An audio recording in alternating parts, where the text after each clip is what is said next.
So, from an Amnesty International perspective, we are following the developments in Ukraine very closely. We've been doing this for many years now, but what we are finding is that the developments in the last couple of days have been very alarming, very worrying. Both the new legislation, which is curbing freedom of expression, freedom of association and assembly, which is a kind of a response to what were mostly started as peaceful protests, is very worrying. And I know also the attacks in the last day or so. So what are we doing about it? Number one, we obviously monitor the process, and then secondly, we raise this issue with the media, we raise it with the key leadership, both the European Union, the United Nations. So essentially it's a combination of documentation, campaigning and lobbying. That's what we do. And I think when Amnesty raises these issues, it does make a difference. So we are going to be very vocal about the way in which the worrying developments are unfolding in Ukraine.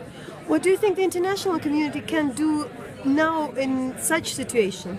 How they can act these days, not just condemn? No, I mean I was in Brussels for the last 2 days talking to the leaders of the European Union, and a lot of the current tension in Ukraine is linked to the whole issue of the population which is in favor of Ukraine, working more closely with the European Union versus those who are against that idea. And the point we were making to the EU is that they need to go beyond words, they need to provide concrete support to the people, but not on the basis of who supports the EU or not, but on the basis of who stands for human rights and who doesn't stand for human rights. Because we don't really, in a sense, we don't have a view about the EU or not the EU. Our concern is that basic freedoms are being curtailed in Ukraine today.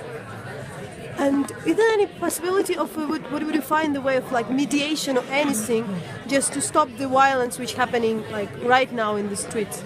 I mean, as the police is not really is the one who target the people, so there is no any legal authorities which protects, which people can refer.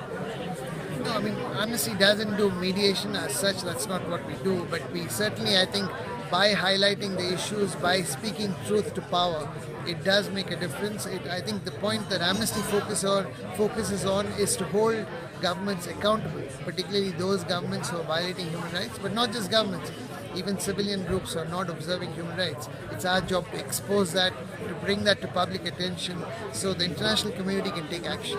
There are so many things happening all around the globe. What do you think, what is realistic way of the situation? Because for everybody, its own cause is the biggest.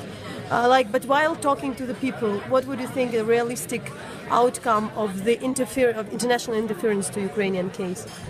I mean, of course, there are many... Russia told about the possible mediation, which is...